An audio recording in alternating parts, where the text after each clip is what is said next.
Morning, everyone. Good morning. Hi, Riken. Hello, everyone. Hello. Good morning. So how was Hawaii? It was really, really good. Yeah, I have some, I'll share some really nice videos, but we went on a helicopter tour. We saw, the volcano was active, so we got to see some lava, and I've never seen that before, which was really cool. Um, we also got to see we went on a whale tour, and there was a time where all like two whales were just over and over again, they were just breaching. And that was pretty amazing to see too. Like just multiple times they were just coming out and we weren't that far from it.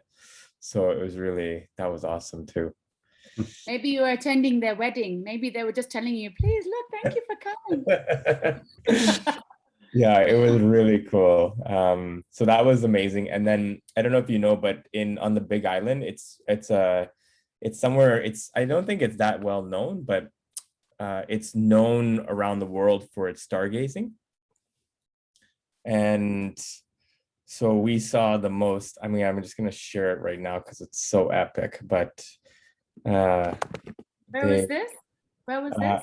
On the Big Island. So that's in Kona. Sorry, where did you go? Sorry.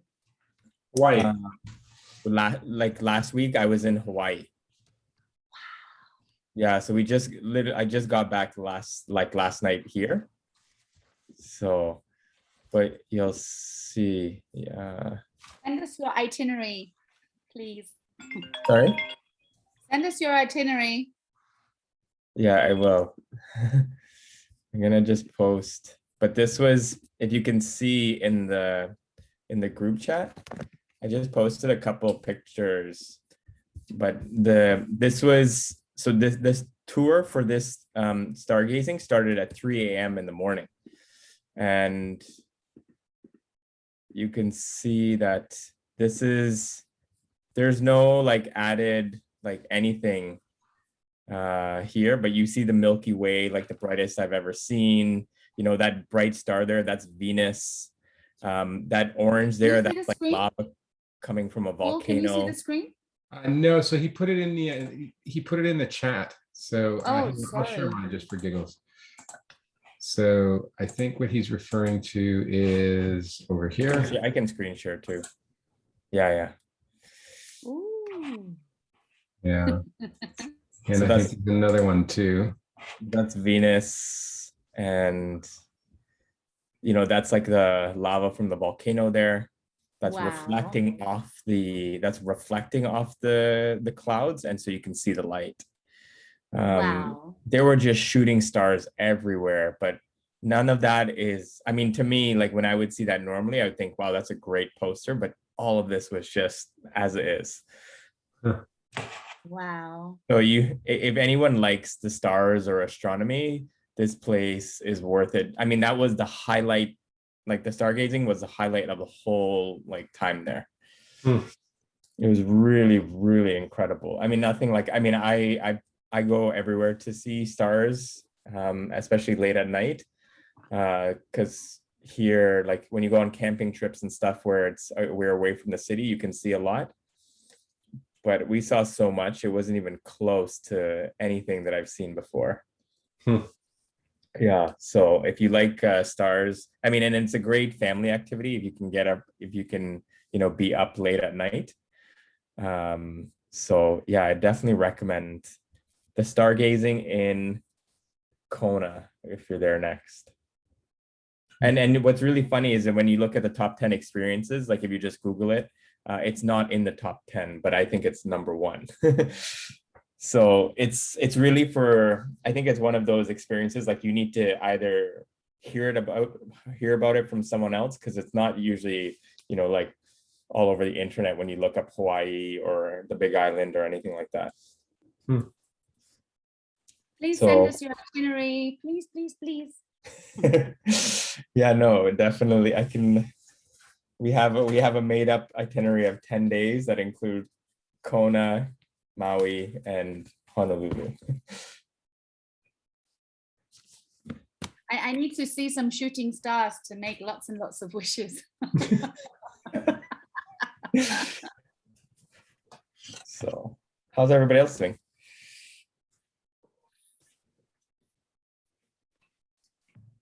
Really well. Yeah. Good.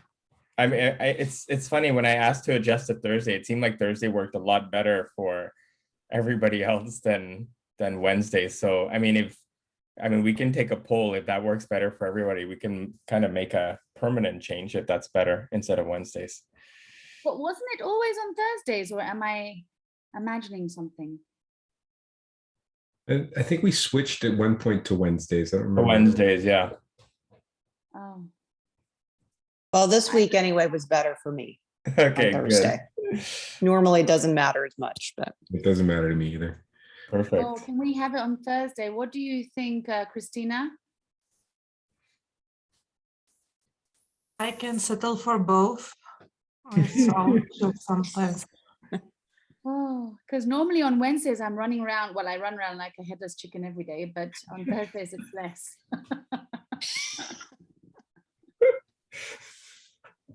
Yeah, I mean, if we'll just ask where was Hiba was here, wasn't she? Just now? I don't see her anymore, that's why. All right, let's get started. So we are in this awesome chapter of let discernment be the warrior sword. So this is the third agreement in the journey of the Dark Knight. So we went through, we've discussed the 4 features of a Dark Knight, right? And now we're in the third of the 4th agreement of how to approach the Dark Knight. So this is the third agreement, to let discernment be the warrior sword. And we specifically, stated that this, the sword of knowledge really refers to Jnana Asina Atmana, which means knowledge of one, knowledge of the self. So we're not just talking about any type of knowledge. We're specifically talking about knowledge of the self. And then when we talked about, oh, there she is. Then we talked about what that, like Sankhya, with this word that we see recurring in this chapter, what it refers to. We said knowledge that leads to sharp discernment. And then we've been starting, just last week, we started going through the 3 main teachings of Sankhya wisdom that's in this, that Simon shares in this book. And we started last week by starting with remember who we are, right? And so we had a really couple of great stories to reflect on from this chapter. The first was just trying to separate our physical body and the spirit, or our soul, if everyone remembers that. And then the story that really stood out to me last week was that story of the hummingbird in the cage. And we posted a little picture of that at the end. But the whole theme around that was trying to, the gist of the story was that this lady had bought this amazing, she was attracted to this cage, and there was a bird that she didn't realize was in the cage, and she would do everything that she could to show off this cage, and this hummingbird was asking for food, and she continuously missed the call for that. And eventually, when she had all these people over, a little child noticed this bird, and she was, appalled to see the bird in there that she had forgotten who had died. And so the analogy was that this cage is our body, and that bird that's in there that's asking us to feed, feed the bird was the soul.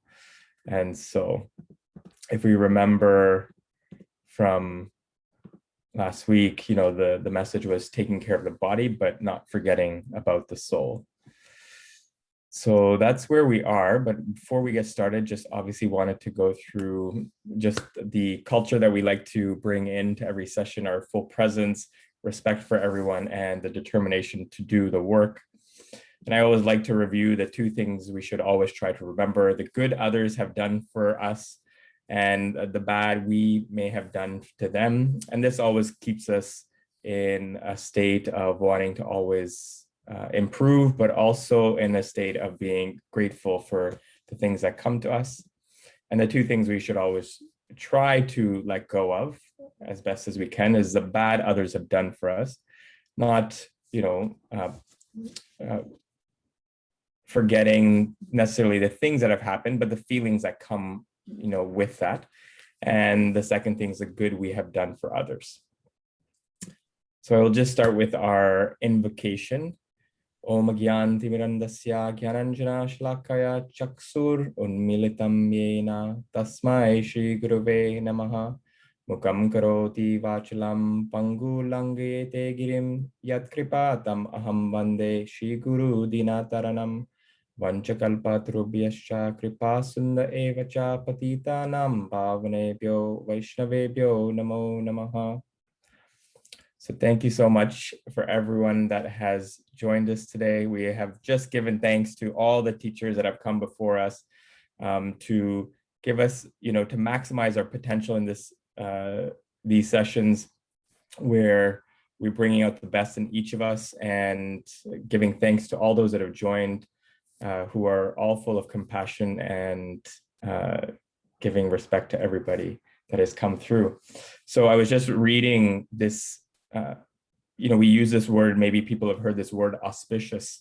And I was just reading an ancient or an old saint, he was defining auspicious, and he was saying that auspicious, it means that we're doing what is bringing out the best for all, not even all that are present, but for all that are around us. So this is really the whole point of reciting these specific mantras, is really to that auspiciousness, to really bring an environment that can be best, not just for us, but everyone who are around us. So just again, to go back to being true to our nature, if you remember last week, we talked about turning the lights off. And this whole concept of turning the lights off was referring to that it's sometimes in that most difficult time of where there's darkness around us that we, in fact, it brings out our best. And so that was the concept that we were talking about last week, one of them.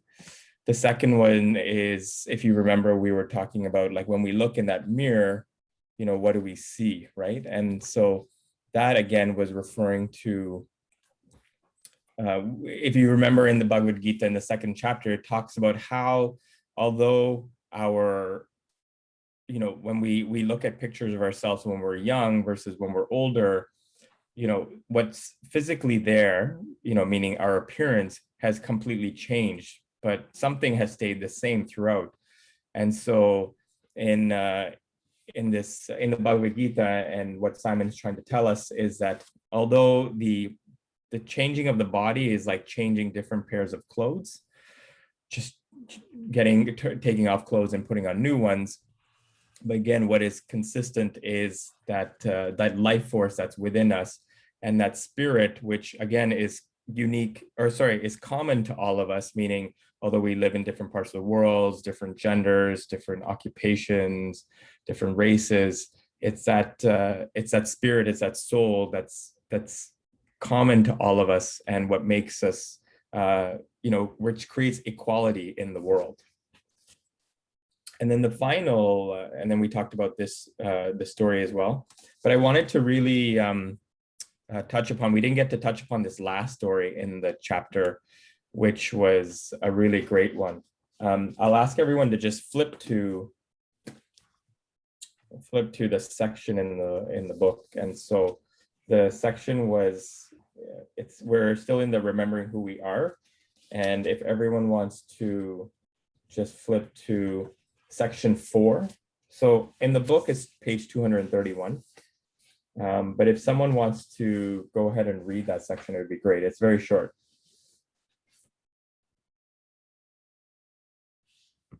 I don't mind. 231. Please. Yeah. An elderly, that one? Yeah, an elder Samkhya teacher. Okay, where are we here? Okay, an elderly Samkhya teacher grew weary of her students complaining. One morning, he sent his student to fetch some salt. When the apprentice returned, the Samkhya, how do you pronounce that? Like it's spelled with both an N and an N, Sankhya. Sankhya. Okay. So when the apprentice returned, the Sankhya master instructed the melancholic young man to put a handful of salt into a glass of water and drink it. How does it taste? The master asked. Terrible, spat the student.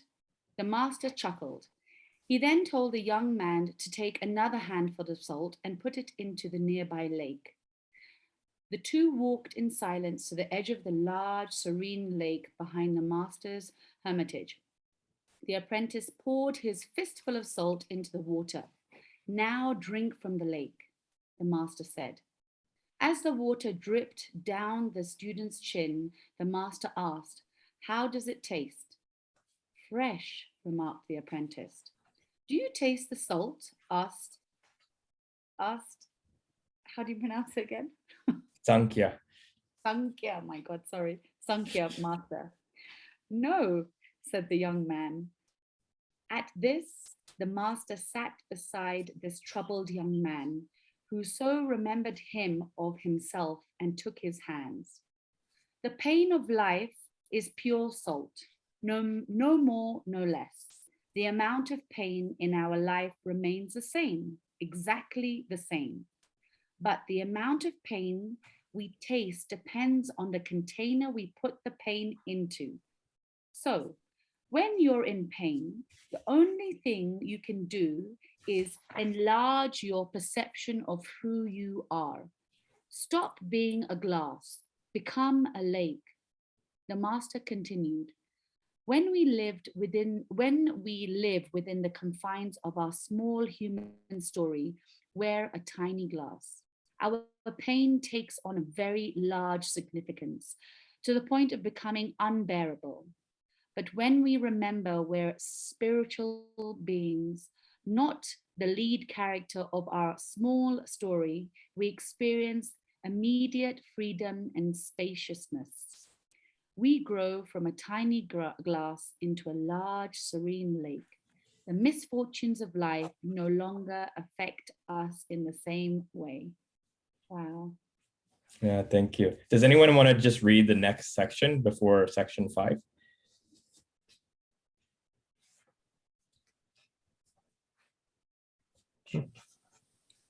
I can do it. Sure. Or Please do next. Sure, I'll do it. We don't generally invite pain into our life, but it comes anyway. And when pain comes uninvited, we can't simply will it away. Krishna tells Arjuna that pain and pleasure come and go like heat and cold. But if these sensations don't trouble us, then we have truly attained wisdom.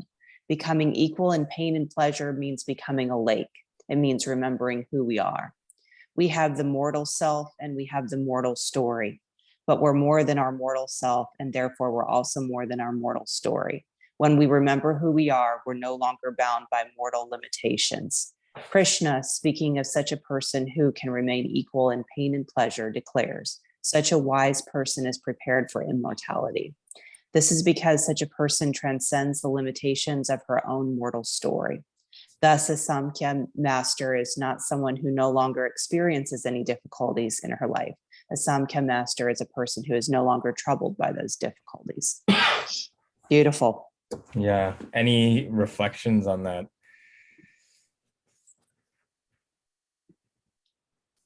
I think that, that's what I feel like I've experienced over the past couple of years of being in this growth mode, right? It just, to have an analogy to explain it, because sometimes when you're not troubled by things, it's like you don't even notice, like it's like something's missing. I don't know what it is. And then it's like it's the things that you used to worry about, it's sweating the small stuff, but you just don't realize it right away because it's just not there. Yeah. The other way that I've heard this analogy is like when you walk into a room that you haven't been into for a long time, everything looks really, you know, everything looks fine. But as soon as you pick up the carpet or you start, you know, moving something, you'll see a whole bunch of dust come up, right? And that's similar to like our journey as well, that when we, you know, if we don't actually look inside and see, you know, if we don't move things around, then the dust is just settled. But the moment we start like working on ourselves, that's like the dust coming up. So we shouldn't be deterred by the dust coming up. Actually means we're doing the work, right? And a lot of times we see the dust coming up. But I really like that analogy of walking into a room that we haven't been into. Like everything looks fine, but as soon as you start moving something, you know, you'll see dust, and that dust isn't necessarily a bad thing. It just means we're doing the work. And I saw, you know, when you were speaking, Stacy, I was thinking about the same thing. But yeah, this concept of bringing, you know, when life brings pain, don't stay a glass, become a lake, right?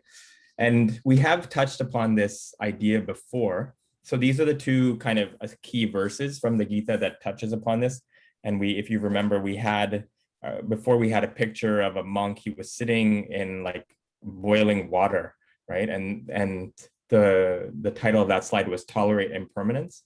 But really, it's just getting back to the same two verses of what Simon was just saying, was that happiness and stress appear and disappear like the winter and summer seasons. They arise from the perception of the senses, and you must learn to tolerate them without being disturbed. Because when one is undisturbed by these kind of these highs and lows, and saying both, one is fit for eternal life. So again, he's going back to this point of, you know, the ups and downs are coming. And as he was saying, that we don't generally invite pain. Happiness is usually easier to tread and go through, but pain usually comes invited. And that it's a really, you know, one of the key teachings of the entire Gita and this book is that going through, you know, tolerating that impermanence, because it will come and will also go, but working our way through it. And if you remember when we talked about this principle before, it talked about, we had a little bit of, I'll bring like flashback to one of the reflection questions we have, or the practices or habits we have to cultivate the virtue of patience. You know, because a lot of this, you know, a lot of this tolerating the impermanence and remembering who we are, there's also that element of this quality of patience that comes through. So we talked about it before, but I wanted to slightly switch the question this time, which is this is what we discussed before, but this time I wanted to bring out, looking at it in a different way, is, you know, what is like the self-talk pattern that we may have that prevents us from becoming a lake and remaining a glass. And the reason why I brought this up was because at the end of this chapter, very end of this chapter, it kind of, you know, if you think about it, this is, you can approach like our self-development like this in every way, but Simon ends this the chapter by saying, happiness is our natural state when illusion is removed or stripped away. Therefore, the way to happiness is not to try to create it, but to seek everything that obstructs it, right? And so to me, I thought, let's look at the things that, you know, potentially may block us from becoming that lake and remaining a glass. So I'll just give everyone a moment to, you know, just sit and reflect on that, and then we can just we can talk about it as a group.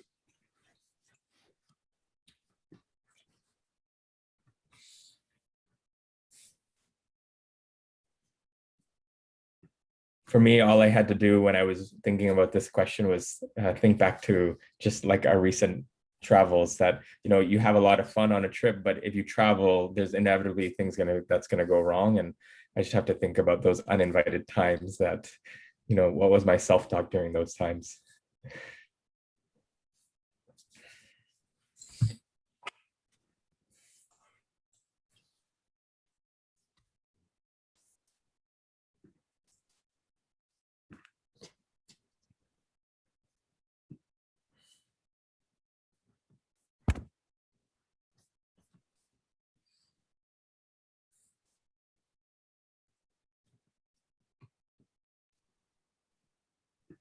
I think a lot of it is around, we everything that we think we should do, or we can't do, or we won't do, and when you have those kinds of thoughts in your head, it just takes you away from the present moment, or it sets like artificial boundaries on, who you are and what you're able to do.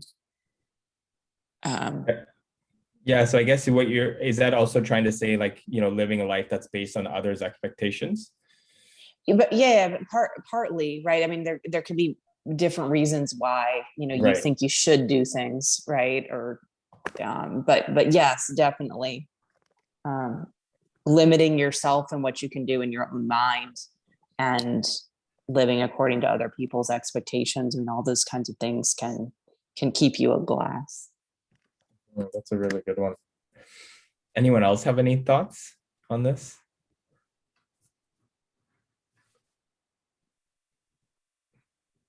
A really easy way to think about our self-talk in these situations is just, bringing up close relationships that we may have, and if there's a moment of conflict, like what's usually, what's something immediate that comes into our head that, I think those are the moments definitely that we tend to stay a glass and not become a lake. I can share. Please. So I actually I generally get on with most people, but there are a few characters who are very close in my family that I've just never got on with. Never. I mean, and so when you're thinking about the self-talk, my self-talk is, first of all, I think I'm good, and I think I'm kind, and I think that I have a positive intention for everybody. So why are they singling me out? Why are they being horrible? Why don't they like me? Why? And then the why passes, and then I say, well, two hoots to you if you're going to be like that. Out of sight, out of mind. I generally am not horrible back, but I won't do, like, every time Ricky, you put that slide up, and I'm always taking, I find it really difficult to do, but I'm always taking a screenshot of it, is remember what good people have done for you and forget what good you've done for them. Remember what bad you've done for them and what good they've done. Oh, no. No. Like The forget is what bad others have done for us and the good we've done for others. Yes, and I find that for me is just very tricky. So that's my self-talk. Yeah. Hi, Avantika. Hey, Avantika, it's really nice to see you. So, I mean, yeah, Avni, one of the things that came out in what you said was just this, why me, or why is, that self-talk of like, why is, it's, this sense of things are unfair towards me, right? This unfairness.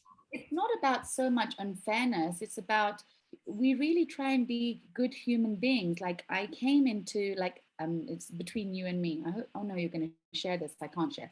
Well, so it's, you come into a situation with such good intentions, and then somebody judges you straight away and puts up a, and you think, well, why? I just came in and I'm actually a really nice person, and well, I'm a really nice person, but I'm not going to be anyone's puppet.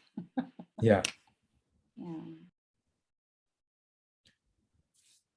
I just a thought that came to mind is, and this is something that I've been trying to do also, is that when we get responses towards us that we're really maybe sometimes what potentially could be unjustified, especially if we've come in a certain nature, is always trying to remember, and this is not easy, that they're, whatever they're feeling is part of their journey, and we don't have to take ownership for that all the time, because a lot of times it's easy for us to potentially, like, we're looking around like, what did we do? There's maybe even some type of guilt that builds up, but being able to, separate, ourselves, our intention with potentially what we're feeling or how they are. and separating that it's not in fact something for me to take on and to ingest. And then the other part of it is that we have come in touch with people that we also have residual karma with in previous relationships, and that what is the other question that I try to ask too is, what is the opportunity for here where potentially I could have been on the other side at some point too, right? I those 2 points you've just said, I know them, but I'm very grateful that you've just said it to me again. So let me just quickly write that down again. Avantika, please. Thank you. Hi, everyone. I'm going to apologize for some background noise. There's construction happening in one of the apartments nearby. So sorry about that. What a lovely question. Thank you, first of all, for being in my life. Love connecting with you again. About this, when this self-reflection came up, and I was just thinking about the two sources of pain that I've had in my life consistently. And as a therapist, that I see other people also consistently have the same thing. One is when we have a yearning, let's say, and it's not usually, some people believe yearning would be for, like becoming a millionaire. But for most people, it's very simple. It's a yearning to be loved, to be accepted for who you are. And when that is thwarted, or when that isn't, when repeated circumstances arise so we learn to identify with the, so again, that whole thing of attachment to something, the yearning for something, that usually leads to a string of self-talk, which is sabotaging or keeps you kind of confined in a very narrow perspective. But the other thing why I love what you said about residual karma. And even from this lifetime, it doesn't even have to be for people who don't believe in reincarnation, it doesn't even have to go far back. But even from our own ancestors and lineage, and so about our identity, I think our identity is not I, me, myself, this individual sitting in this chair. It is tied into my country's identity. It's tied into my entire family and my race's identity. It is tied into so many things, my gender's identity, my generation's identity. And we also certainly have certain, patterns that are, I might not know why I'm facing, circumstances where I may not have, even. But let's say that, 5 generations ago, women in my family were experiencing certain things, and I have the opportunity to de-link myself from that identity. And so the self-talk, depending on how, the layers of identity you create, it gets extrapolated that much. I was just thinking of Ukraine and Russia and the Slavic identity and things like that as well. Talk about, that situation. So when it comes to identity, the self-talk, then when answers don't come from our personal experience, I found it helps to extrapolate that to a few degrees outside of ourselves. What it's about becoming a lake. It's also a little bit about, not thinking of ourselves only as, I'm Avantika Dixit and that's it. But I represent so much more, and my identity is that much more layered and that much more 360 degrees on the planet here. And then when one thinks cosmically as how cosmically vast one is, then all of that as well. So I loved what this reminder was today, is that when we stop identifying with this small story and start understanding we are these spiritual beings, that's really the source of our bliss. But it's also the source of our pain sometimes and our self-talk, because in that journey, we have had residual karma. And sometimes we're limited in our resolutions because we're looking too small at our story and trying to resolve it at a very small layer. But the bigger we go out and try to resolve it at a bigger stage, I think, there's a little bit more success. I don't know if I made any sense, but that's really what came to my mind. Yeah, I really liked, just reflecting on our identity, I was just thinking, Avantika, that's sometimes when, people are born into a certain part of the world, maybe a certain gender or race, there's so much self-talk that just comes with that, that's even out of one's control, right? Like previous generations of parents that you're, just imparted. And, obviously we're here, we may not be in a situation of conflict, but our parents and our grandparents have gone through conflict, and that self-talk also then becomes our own dialogue as well, right? So yeah, thanks for, I hadn't thought about it just for reflecting back on our identity, but that was really a great point that I think informs a lot of people's self-talk. Riken, sorry, you were, according to the last conversation, you were just mentioning things like are genetically inherited through different generation, or are you speaking about soul stuff in addition? Oh no, I was just talking about, well, for example, a lot of sometimes the things we may tell ourselves could have been, could have come to us when we were much, much younger, from outside of us, but then it becomes part of our own, it becomes part of our own just viewpoint, right? And what we tell ourselves day to day. But you were mentioning as well different generations. So you were thinking, that us as a human, we have this built up of all what we got acquired from the self-talk from different generation that is reflected in us genetically. This is what you meant specifically, right? Yeah, like generations, I meant like parents, grandparents, great grandparents. Yeah, I agree with you, because sometimes when I try just to zoom out and see, for example, my mom, my grandma, or others, so sometimes I understand why I think, or I'm saying this word, or. So just zooming out, we get just to understand and to select what we want to keep and what we want to change as well. Yeah, and even if we go back to simple things where we see our parents are a certain way, we don't necessarily agree, but then we see the same behavior in ourselves, right? That's usually difficult to swallow, but it happens. I think it happens more often than we like to think, right? That even the things that we want to keep at bay or disagree with, and we still adopt sometimes unknowingly the same patterns. Yes, and sometimes you do the same stuff, and you say, no. I started noticing this when I started zooming out and checking how my mom is dealing with my kids. So there are a lot of stuff I don't like. So I said, I do the same. No way, I need to change this. So I like this, comparison. It's, it's a wake up call sometimes for us. You're not awake, just you see it in front of you.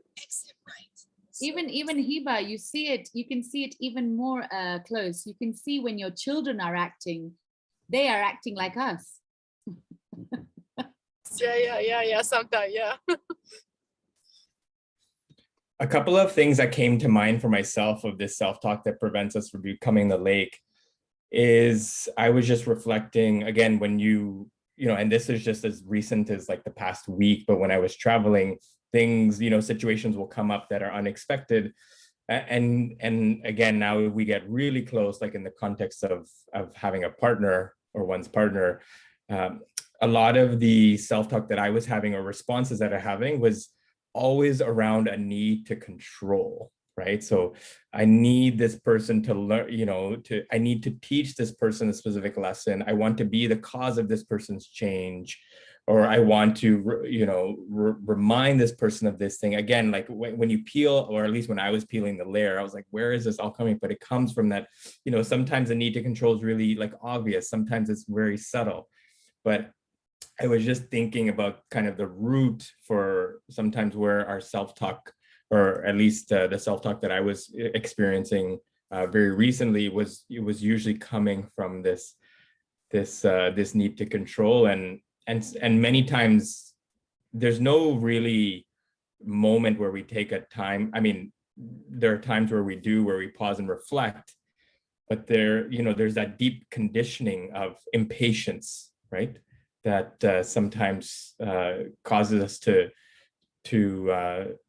move in a certain direction. And the reason I wanted to address specifically this, like getting at the level of the self-talk, is because the self-talk is what happens right in the moment. And sometimes we move in a direction based on that self-talk that we forget, we even realize, like it happens so fast. because we've been doing it for so long. Like, again, it's this conditioning pattern that, so I wanted to try to kind of peel through the layers and get at really the very, as close to as possible as we can to identifying what, we're moving in a certain direction, why, it's something we may be telling ourselves that, we're, that could be completely, false. Like when we say one thing and someone else interprets it completely differently based on, what they've told themselves.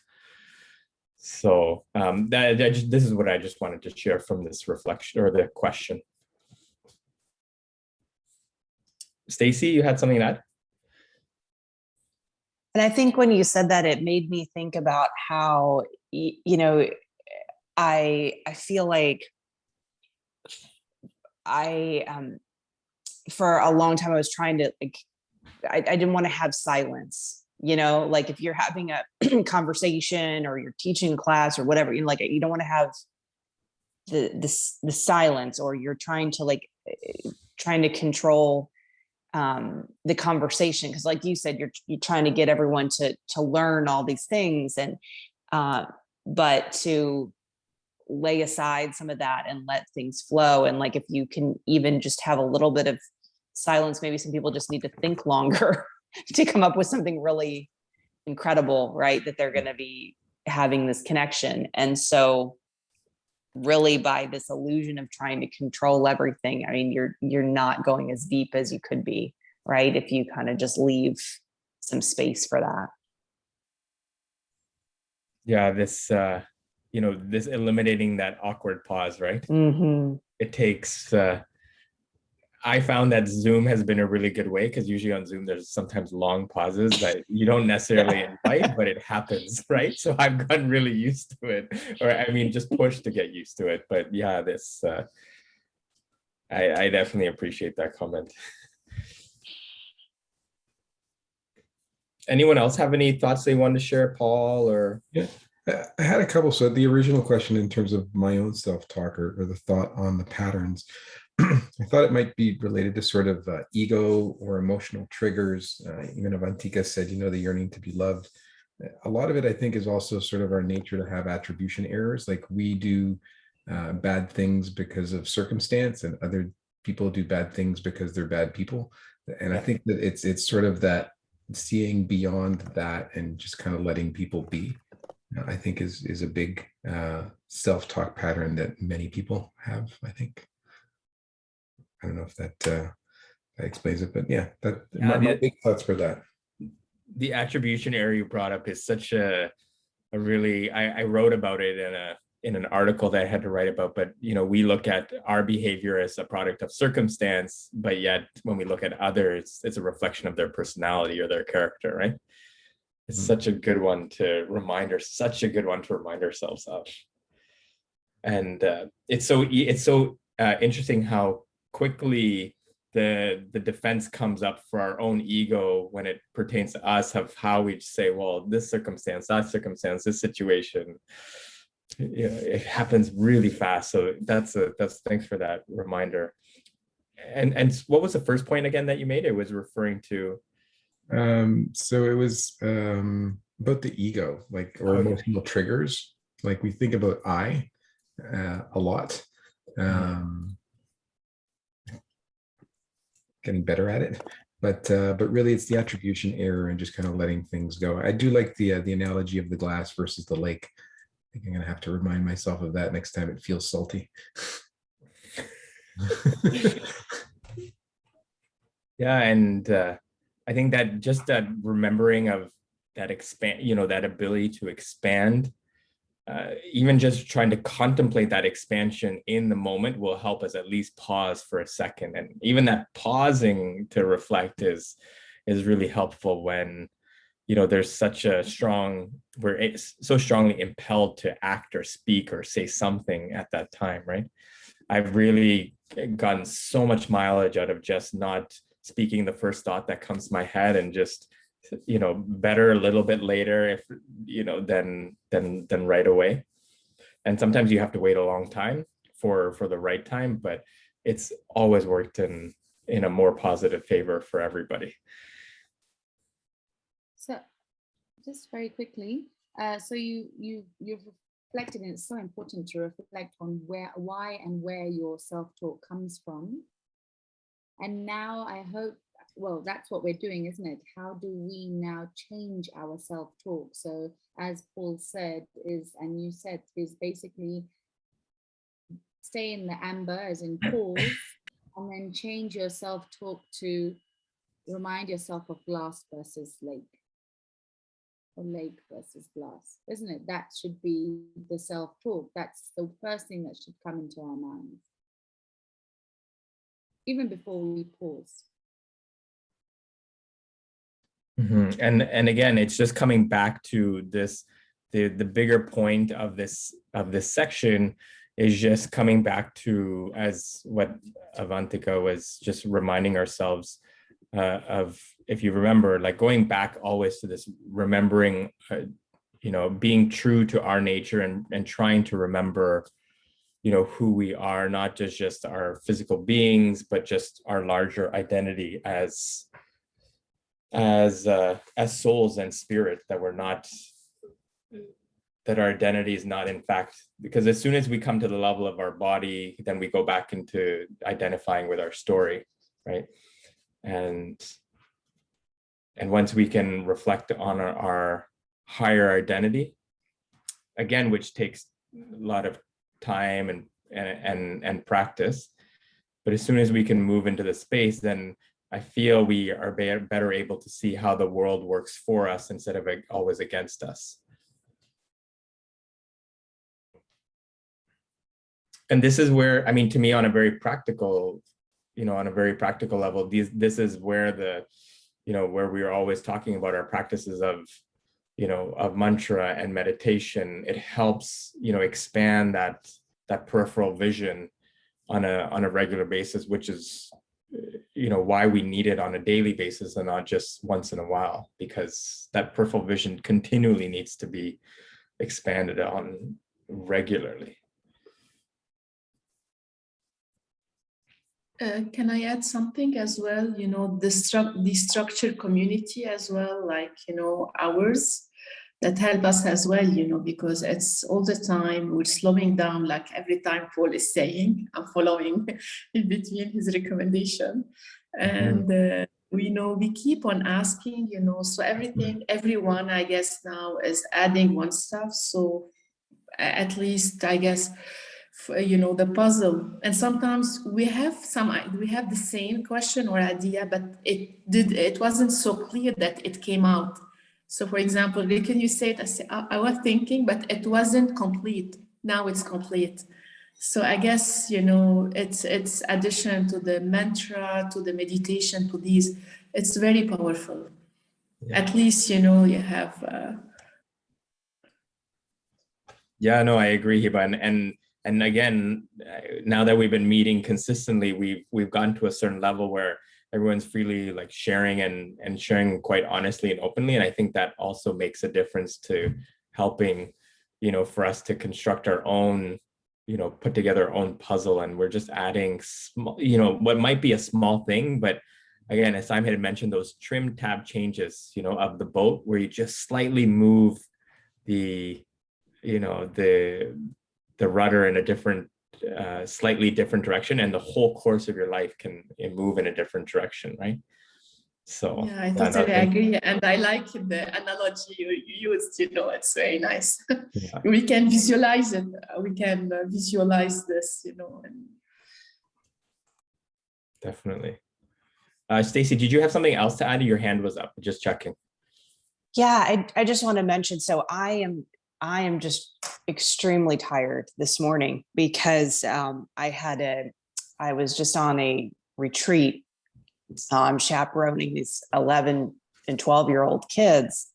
And for the last 3 days, we just got back last night. And, you know, I think this meditation and everything that we've done, it's so helpful for that. Because like, if you can imagine me last night sitting in the back of the bus with like a bunch of all the boys, I don't know, they're like animals. I don't know, the girls are, you know, a little more at that age.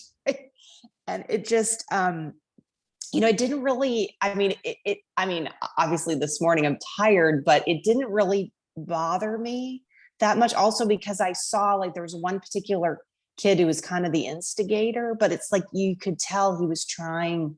I mean, he wanted like Avantika said, he wanted love and acceptance. I mean, that's what he really wanted, right? That's why he was acting in that obnoxious way. And it kind of like he kind of, I don't know, it was like we kind of exchanged these, like he realized that I understood that. It was kind of, I don't know.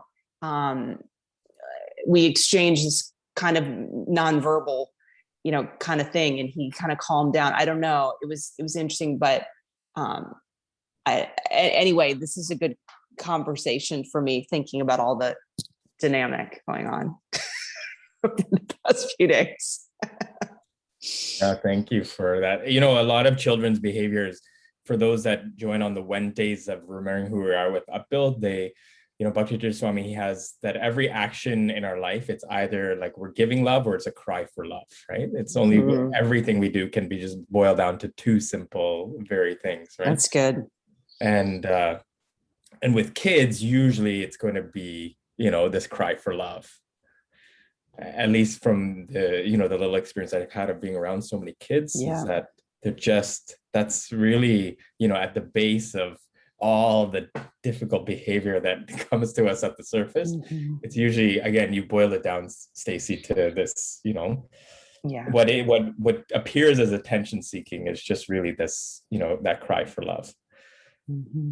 And again, different kids are at different points because they're getting it to different extents in their home situation, right? So if they can't get it at home, then they have to cry for it somewhere else. That's true. Thank you.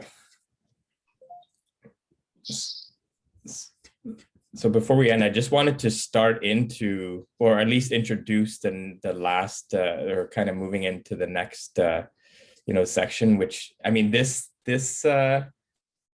topic is so powerful to look at it at a deeper level that we're going to just start it now, but understanding the terrain.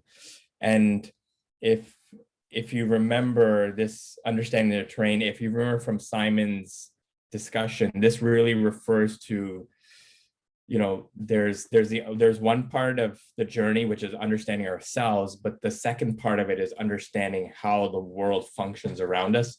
And the reason why I feel this section of the Bhagavad Gita, which is really the 14th chapter, but why this section of the book is so powerful is that it makes us a lot more discriminating in how we observe how different things naturally work in the world, but we maybe have never put our finger on it. And so this is why it's so powerful. But remember, we talked about the three energies of nature. That's really what we're going to be moving into in the next in the coming weeks of this sattva, which is goodness, rajas, which is tamas, rajas, which is passion, and tamas, which is ignorance. And just briefly, these three types of terrain that Krishna differentiates for Arjuna. If we remember, we're going to go into much more detail, but the goodness is referring to mindfulness, tranquility, wisdom. It is a place of awareness, versus rajas, or passion, is a place where we have so many fleeting desires. We can tend to be anxious, we're always ceaselessly striving, and the book mentions forever dissatisfied, and we're constantly trying to reshape the world. And then tamas, it describes as this area of darkness where there's lamentation, self-pity, resentment, frustration, anger, hatred, these forms of negativity that that come upon us. And so this living more consciously refers to, again, as we said, one, we understand our own consciousness, but two, we understand the qualities of the environment around us. And so the Bhagavad Gita, and we're going to go into this, I'll probably ask people just to reflect on this for homework, but the Bhagavad Gita takes very different things and it breaks it down into these three different categories. So it talks about food, how food can be, you know, categorized into, you know, these three areas. It talks about how endeavor, what we endeavor for, you know, can be broken down into three categories. What we sacrifice, like giving and charity, what that looks like in three different, you know, in the three different levels or energy. The ability to renounce things, so give things up, that's also spoken about in these three, you know, with these three, you know, in three energy states. Knowledge, the knowledge we possess, that's also can, you know, the Bhagavad Gita, you know, categorizes these things. Our work, you know, what work we decide to carry out, that has, you know, can also sit within these three understandings. And even the way we speak. So if for people who have read this section already, I'm going to save it for next time, but there's a section that's coming up here. And if you remember, it's a conversation between a group of people. And then what Simon does is he analyzes each person and talks about which, you know, which level of energy they're approaching the conversation with. You know, the person who listens, who's trying to listen, is that person in goodness, versus the person who is, you know, trying to hijack the conversation, make it about themselves, versus the person who is listening, but really is just waiting for, you know, to get to talk about themselves. Again, just seeing those dynamics is really powerful. But, you know, communication, our speech is also talked about in this chapter. Times of the day, you know, so I think we always get more out of the discussion we have, at least for those of us on the East Coast, because we are, you know, in the morning hours.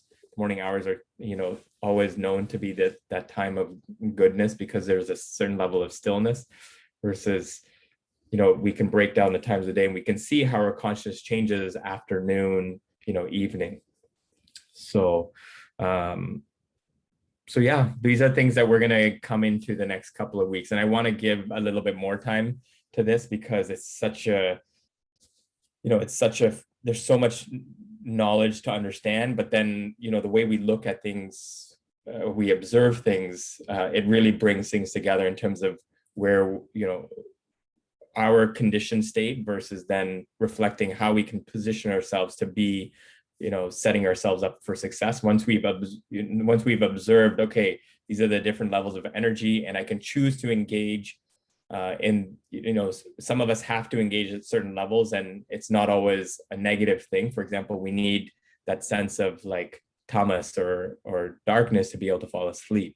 You know, to start a project, we need a certain level of passion. Right. So again, when we've characterized the different levels of energy, we can choose to engage with them willingly rather than them just running, you know, them running our lives.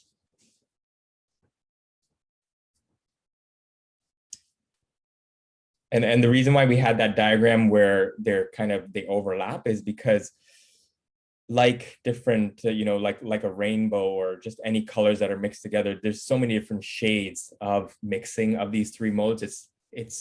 We're very rarely often just in one, you know, one level of energy. There's usually some mixing of a different level of energy. But again, just the better we are able to identify it for ourselves allows us to choose to engage with it. So I'm really looking forward to this next chapter. Does anyone else have anything to add to close? I have one last thing, because I'm not going to be able to sleep if I don't answer. There's something which came up, 4 or 5 people have mentioned, dealing with kids, dealing with people that are horrible to you and stuff like that. So I did want to bring up one, because everyone here is so evolved that everyone has a practice where they're able to connect with their authentic self. I know that everyone does meditation and everything. So this is just a small little practice that I'd love everyone to just, you know, I just have to share to see if that works for you. It's called reverse the stream. And it's like when when something is coming at you, so instead of being a vacuum cleaner and just absorbing it, especially when that energy is someone who's like, you know, infringing on your authentic self and shifting you from your authentic self, then instead of being the vacuum cleaner and sucking that in and then, you know, having to battle that, it's reversing the stream. So you connect with your higher authentic self and allow that love to flow out of you. Easier said than done, but the more you practice it, the more you're able to just exude this thing and remain, like a Shaolin, monk, calm in any circumstance. But I just thought that I'd share this because it has helped me. I used to be extremely trigger happy at some point. I can't say I'm a saint any much more than I was, but it certainly has brought peace into my life. So just try this and see if that works. I really like Thank that. you. Thank you. Thank you. And if you could even just share it in the group for everybody else who weren't able to join us today, I think just the idea of that reversal from, again, the vacuum cleaner analogy of pulling things in versus, really, going the other direction is a really good one. Love it. Thank you so much. Yeah, I'm going to thank try you. it with a particular person. Yeah, Avantika, but if you can give us more the tips, how to practice it. I love the idea, but Available, if yeah. a few tips, Video which can help the group for on this, some more practices. But I will say that everyone in this group is ready for it. And, if you just kind of start practicing, you will learn how to do it. But I will definitely share in the group a small, little tip kind of a video where this might help. It certainly helped me a lot. Great. Rikin, can you ask Avantika and Hiba, and probably you need to ask everybody whether Thursday is appropriate, okay for them, please? Good for me. Works for me. Better. Yeah. Better than Okay. Yeah. works for me as well. I think something came up with Tiffany today, but she sounded like she would, be okay for Thursdays. I'll check in with her. But I think we have most of the, the regular group here today. So if everyone is okay, then we can just, if I know the others mentioned it was okay, so we'll just move it. We can move to Thursday mornings, which is your Thursday afternoon. That's great. And I will be sharing, I do have, if you haven't, I have the recording now from Simon's discussion 2 weeks ago. So I'll post that in the group for everybody. Awesome. What an awesome, as always. Thank you so much. I feel as if it's morning again. I feel so energized. Yeah, thank you. It's always, I really always enjoy it. It's one of my favorite times in the week. So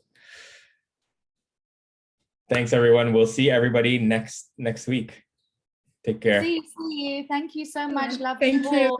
Thank you a lot. Bye-bye. Bye. Thank you, Rick, and thank you, everyone. Bye-bye. Thanks.